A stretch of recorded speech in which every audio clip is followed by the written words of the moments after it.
Need study YouTube channel में आपका स्वागत है। इस वीडियो में हम लोग हिस्ट्री एमडीसी का बहुत ही इंपॉर्टेंट प्रश्न देखेंगे। फिलहाल मैं ये वीडियो बीबीए सेमेस्टर 2 वालों के लिए बना रहा हूँ, लेकिन यदि आप बीबीए सेमेस्टर 1, बीबीए सेमेस्टर 2 या बीबीए सेमेस्टर 3 इसमें से कोई भी सेमेस्टर में है और आपका सब्जेक्ट हिस्ट्री एमडीसी है तो ये वीडियो तीनों के लिए काफ़ी हेल्पफुल होगा, क्योंकि सेमेस्टर 1, 2 और 3 तीनों में हिस्ट्री एमडीसी पेपर में सेम प्रश्न पढ़ना है। प्रश्न हमारा है 1857 के विद्रोह के कारण की चर्चा करें, यानी 1857 के विद्रोह के कौन कौन से कारण थे उसको बताना है। तो प्रश्न को देखने से पहले इसका आंसर किस प्रकार से लिखना है उसको देखने से पहले मैं 3 से 4 पॉइंट बता रहा हूं, उसको आप पहले एक बार देख लीजिए। उसके बाद हम लोग देखेंगे कि आपको किस प्रकार से आंसर लिखना है। तो देखते हैं हम लोग पहला पॉइंट। क्रांति की शुरुआत होते ही मंगल पांडे ने अंग्रेज सार्जेंट ह्यूरस और लेफ्टिनेंट बाग को गोली मार दी थी। यानी 1857 की क्रांति जैसे ही शुरुआत हुई, सर्वप्रथम मंगल पांडे ने 2 अंग्रेजों, पहला सार्जेंट ह्यूरस और दूसरा लेफ्टिनेंट बाग को गोली मार दिया था। नेक्स्ट देखते हैं हम लोग। अगला पॉइंट है, जो 1857 का विद्रोह का जो प्रतीक था, क्रांति का प्रतीक था, वह रोटी और कमल का फूल था। नेक्स्ट पॉइंट है मुख्य कारण। 1857 की क्रांति का मुख्य कारण चर्बी वाला कारतूस था। 1857 में एक नई राइफल एनफील्ड राइफल आया था, जिसमें यह अफवाह फैला था कि उसमें गाय और सुअर की चर्बी मिला हुआ था। 1857 की क्रांति का यही मुख्य कारण था। नेक्स्ट है मरेठ क्रांति, यानी 1857 की जो क्रांति की शुरुआत हुई थी वह 10 मई 1857 को मरेठ से हुई थी, मरेठ छावनी से हुई थी। और 1857 की क्रांति का जो खत्म हुआ था, ठीक है, यानी इसका जब अंत हो गया, जब अंग्रेजों ने इसे दबा दिया, तो वह ग्वालियर था। कहाँ था? अंतिम स्थान कहाँ था? ग्वालियर। 1857 कहाँ खत्म हुआ था? तो ग्वालियर में। तो यहाँ पर 3 से 4 पॉइंट मैंने बताया, इनको आपको पहले ही ध्यान रख लेना है, तभी आपको आगे दिक्कत नहीं होगा। तो इसको देख लीजिएगा। अब हम लोग देखते हैं कि आपको किस प्रकार से प्रश्न लिखना है। सबसे पहले हम लोग को लिखना है परिचय। तो परिचय में क्या लिखना है आपको यहाँ पर देख लीजिए। 1857 का विद्रोह अंग्रेजों की अत्याचार, दमन और गलत नीतियों के प्रति एक बड़ा आंदोलन था। इसे सिपाही विद्रोह, भारतीय विद्रोह या प्रथम भारतीय स्वतंत्रता संग्राम के नाम से भी जाना जाता है। तो ये थोड़ा सा परिचय है।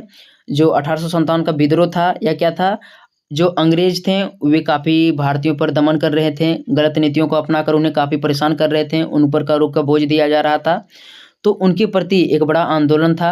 इस आंदोलन को सिपाही विद्रोह, भारतीय विद्रोह या प्रथम भारतीय स्वतंत्रता संग्राम के नाम से भी जाना जाता है। नेक्स्ट देखते हैं। 1857 की क्रांति की शुरुआत 10 मई 1857 को मरेठ छावनी से मानी जाती है, लेकिन इसकी शुरुआत 29 मार्च 1857 को ही बरेकपुर छावनी के 34वीं नेटिव इन्फेंट्री रेजिमेंट के सैनिक मंगल पांडे जी द्वारा कर दिया गया था। क्रांति का मुख्य कारण चर्बी वाला नई एनफील्ड राइफल था, लेकिन फिर भी पहले से ही 1857 की क्रांति के पीछे बहुत सारे कारण थे।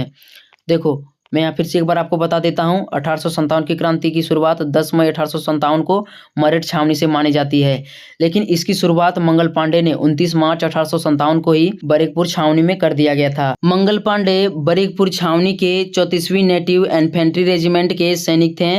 उन्होंने 29 मार्च 1857 को ही इस क्रांति की शुरुआत कर दी थी। जैसे ही उन्होंने क्रांति की शुरुआत की, 2 अंग्रेजों को, पहला सार्जेंट ह्यूरस और दूसरा लेफ्टिनेंट बाग को गोली मार के हत्या कर दिया, ठीक है, क्योंकि यह अफवाह फैला था कि जो नया कारतूस आया है उसमें गाय और सुअर की चर्बी मिला हुआ है। इस कारण से जो मंगल पांडे थे, ठीक है, जात से ब्राह्मण थे, तो उनको यह रहा नहीं गया और उन्होंने आंदोलन की शुरुआत कर दिया। तो आगे मतलब यहाँ तक आप समझ गए होंगे। नेक्स्ट देखते हैं हम लोग। आगे है क्रांति का मुख्य कारण चर्बी वाला कारतूस या नई एनफील्ड राइफल था। तो इसको मैंने पहले ही बता दिया, क्रांति का मुख्य कारण क्या था? चर्बी वाला कारतूस। लेकिन ना केवल चर्बी वाला कारतूस ही, इसके अलावे भी ऐसे बहुत से कारण थे जिसके कारण से 1857 की क्रांति हुआ।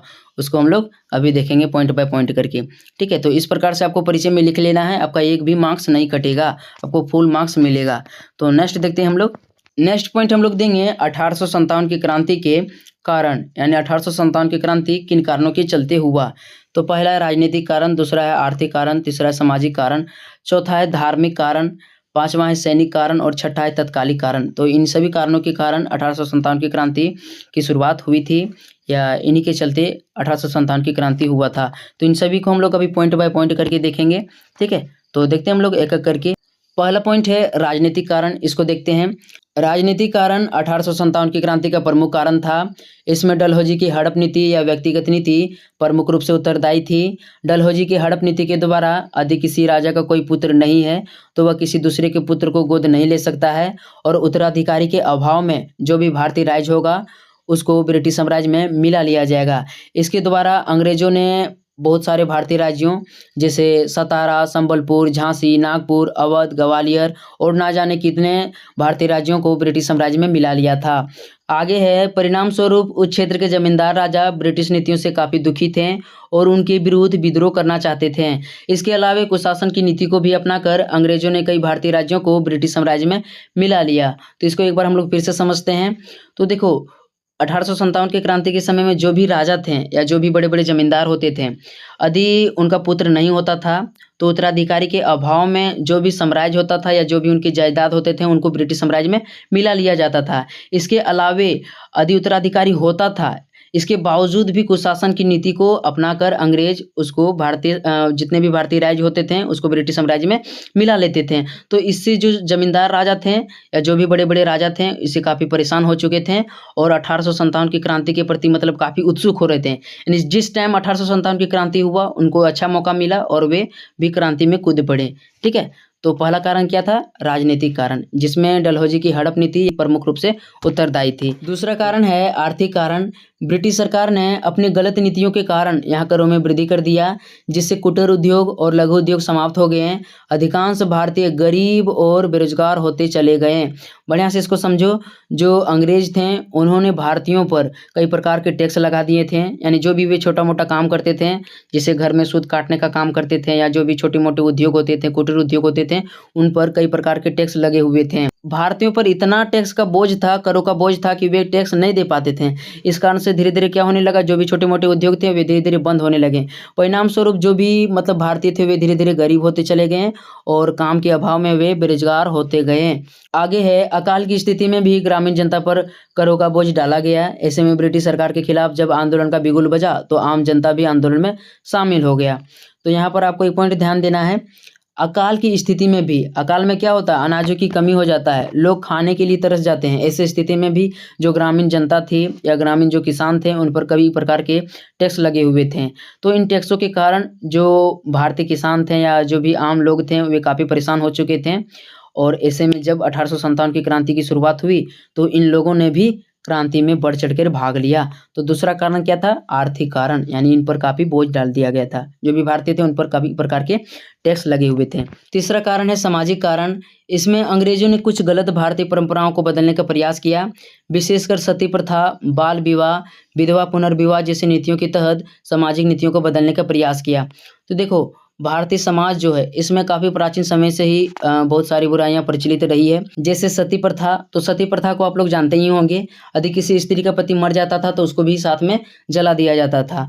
बाल विवाह का मतलब हो गया बहुत ही कम उम्र में, यानी बचपन में ही स्त्रियों की शादी कर देना। इसके अलावा जो विधवा होते थे उन्हें दोबारा शादी करने का मतलब अधिकार नहीं था। तो इन सभी नीतियों में क्या किया, अंग्रेजों ने बदलाव कर दिया, यानी कुछ अच्छे काम भी किया है। इन सामाजिक नीतियों में छेड़छाड़ के कारण कुछ ऐसे रूढ़िवादी भारतीय थे जो इन नीतियों को पसंद नहीं कर रहे थे। वे मान रहे थे कि ब्रिटिश हमारे भारतीय परंपरा में बदलाव करके हमारे सामाजिक रीति रिवाज को बदलना चाहते हैं। अतः इन सामाजिक बदलावों के कारण भी बहुत सारे भारतीयों ने 1857 के विद्रोह में कूद दिया। तो सामाजिक कारण भी कहीं ना कहीं 1857 की क्रांति का एक प्रमुख कारण था। चौथा कारण है धार्मिक कारण। अंग्रेजों ने भारत में ईसाई धर्म का प्रचार प्रसार करने के लिए अनेक मिशनरी स्कूल और कॉलेज खुलवाए, जिनका मूल उद्देश्य भारत को ईसाई देश बनाना था। तो जो अंग्रेज थे, ठीक है, वे भारत में काफ़ी बढ़ चढ़ करके जो भी मिशनरी स्कूल होते थे या ईसाइयों के जो स्कूल होते थे उनको मतलब स्थापना किया जा रहा था, कॉलेज भी बनवाए जा रहे थे, जिसको आज के समाज में भी देखा जा सकता है। यानी ऐसे बहुत सारे अंग्रेजों के द्वारा बनाए गए मिशनरी स्कूल या कॉलेज है जो आज भी मौजूद है और वहाँ पर पढ़ाई हो रहा है। तो वे शिक्षा पर काफ़ी जोर दे रहे थे, ठीक है, ये तो अच्छी बात था। लेकिन जो भारतीय परंपरा के लोग थे उनको किसी तरह से मतलब धर्म परिवर्तन किया जा रहा था, ठीक है। यानी कि जो ईसाई धर्म के लोग थे या जो अंग्रेज थे वे ईसाई धर्म को मानते थे और वे चाहते थे कि भारत में ईसाई धर्म पूरी तरह से प्रसारित हो जाए। आगे है, ईसाई धर्म के प्रचार प्रसार के क्रम में हिंदुओं की मूर्तियों और देवी देवताओं की काफी आलोचना या बुराई करते थे जो भारतीयों को देखा नहीं गया। अतः धार्मिक कारण भी 1857 के विद्रोह का एक प्रमुख कारण बना। तो देखो, धर्म का प्रचार प्रसार तो करना ठीक था, लेकिन धर्म के प्रचार प्रसार के क्रम में जो हिंदू होते थे, उनके जो देवी देवता होते थे, जो उनकी मूर्तियां होते थे, उनकी काफी आलोचना की जाती थी, जिसके कारण से भारतीयों को यह देखा नहीं गया और इस प्रकार से जो धार्मिक कारण था 1857 का एक प्रमुख कारण बन गया। पांचवा कारण है सैनिक कारण। ब्रिटिश सेना में जितने भी भारतीय सैनिक होते थे उनके साथ काफ़ी भेदभाव किया जाता था, जिससे वेतन, प्रमोशन, रहन सहन के तरीके इत्यादि में भेदभाव। यह भेदभाव कहीं न कहीं भारतीयों को अंग्रेजों के विरुद्ध कई मुद्दों के लिए संकुचित कर रहे थे। इसके अलावा सैनिकों को लड़ाई लड़ने के लिए समुद्र पार भेजा जाता था। उस टाइम समुद्र पार जाना मतलब अछूत या धर्म का भ्रष्ट हो जाना जैसा था। इसके अलावा कई भारतीय परंपरा या भारतीय संप्रदाय के सैनिक तिलक लगाना और दाढ़ी मूंछ रखना अपना शान समझते थे। ब्रिटिश सेना में इन सभी का इजाज़त नहीं था। तो सैनिक कारण को हम लोग यहाँ थोड़ा सा एक बार और समझ लेते हैं। सैनिक कारण में सैनिकों के साथ भेदभाव तो होता ही था, चाहे वह वेतन हो, प्रमोशन हो या रहन सहन का तरीका हो। इसके अलावे भी जो भारतीय सैनिक थे उसमें बहुत सारे ब्राह्मण थे या कई प्रकार के भारतीय संप्रदाय के लोग थे जिनको लड़ाई लड़ने के लिए दूसरे देशों में भेज दिया जाता था। दूसरे देशों के जाने के क्रम में उन्हें समुद्र पार करना पड़ता था और उस समय यानी कि अंग्रेजों के शासनकाल में समुद्र पार करना मतलब अछूत या धर्म भ्रष्ट हो जाना जैसा था। तो सैनिकों के साथ इस प्रकार से भेदभाव और उनको कुछ सामाजिक रीति रिवाजों जैसे तिलक लगाना, दाढ़ी मूंछ रखना, इन सब की इजाज़त नहीं थी। इस कारण से सैनिकों ने क्या कर दिया, 1857 में विद्रोह कर दिया। अगला कारण है तत्कालिक कारण। तत्कालिक कारण ही 1857 के विद्रोह का सबसे बड़ा कारण था। इसको देखते हैं। 1857 के विद्रोह के तत्कालिक कारण चर्बी वाला कारतूस था। 1856 के दिसंबर में एक ब्राउन बेस बंदूक थी जिसे सेना से हटाकर एक नई बंदूक एनफील्ड राइफल को लाया गया था। सिपाहियों को इन राइफलों को लोड करने से पहले कारतूस को मुंह से खोलना पड़ता था। तो 1857 की जो क्रांति था उसका सबसे बड़ा कारण तत्कालिक कारण था।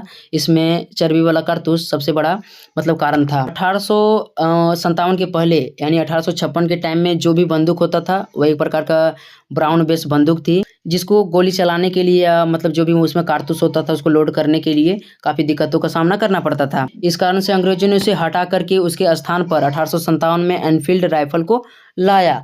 इन राइफलों को चलाने के लिए सैनिकों को कारतूस जो होता था उसको मुंह से खोलना पड़ता था, उसके बाद उसको गोली में डालना पड़ता था। तत्कालिक कारण में अफवाह यह फैला था कि नई बंदूक एनफील्ड राइफल में गाय और सुअर की चर्बी लगी हुई है जो हिंदू और मुस्लिम दोनों के लिए वर्जित था। अतः सैनिकों ने अपनी धार्मिक मान्यताओं को ध्यान में रखा और अंग्रेजों के विरुद्ध विद्रोह कर दिया। तो बढ़िया से समझो, जो नई एनफील्ड राइफल आया था उसमें अफवाह यह फैला था कि जो उसमें कारतूस है उसमें गाय और सुअर की चर्बी लगा हुआ है। जो हिंदू और मुस्लिम जो भी मतलब भारतीय सैनिक थे, हिंदू धर्म मुस्लिम धर्म दोनों के लिए, ठीक है, वर्जित था, यानी उनका धर्म भ्रष्ट हो जाने जैसा था। अतः इन दोनों सैनिकों ने अपनी धार्मिक मान्यताओं को ध्यान में रखा और अंग्रेजों के विरोध विद्रोह कर दिया। ठीक है, तो तत्कालिक कारण को आप समझ गए होंगे। ठीक, नेक्स्ट हम लोग देख लेते हैं। यहाँ पर एक नोट दिया हुआ है, इसको भी आप ध्यान में रख लीजिए। क्रांति की शुरुआत मंगल पांडे ने 29 मार्च 1857 को दो अंग्रेज अधिकारियों सार्जेंट ह्यूरेस और लेफ्टिनेंट बाग को गोली मारकर की थी। तो यह मैंने पहले ही आपको बता दिया था, लेकिन यहाँ भी मैंने नोट के रूप में लिख दिया है।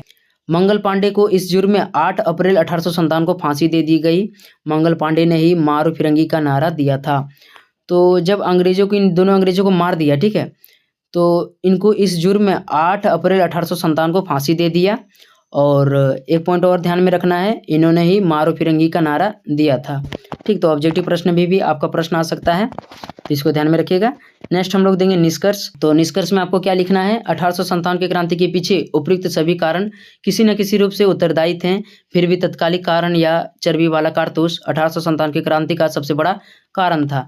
तो जो अभी हम लोग ऊपर में देखे जो भी कारण था, धार्मिक कारण, राजनीतिक कारण या जो सामाजिक कारण, ठीक है, वे सभी कारण 1857 की क्रांति के लिए सबसे बड़ा कारण था। लेकिन इसमें जो तत्कालिक कारण था, चर्बी वाला कारतूस था, यह सबसे बड़ा कारण था। यदि यह चर्बी वाला कारतूस नहीं आता तो और भी लंबे समय तक जो अंग्रेज थे वे शासन करते रहते हैं। ठीक है, तो आशा करते हैं वीडियो अच्छा लगा होगा और चैनल में तो चैनल को सब्सक्राइब कर लीजिए। इसी तरह के वीडियो इसमें मिलता ही रहता है। जितना भी नोट्स मिलेगा आपको एकदम रियल मिलेगा। ठीक है, और आपको लाइफ में भी काम देगा।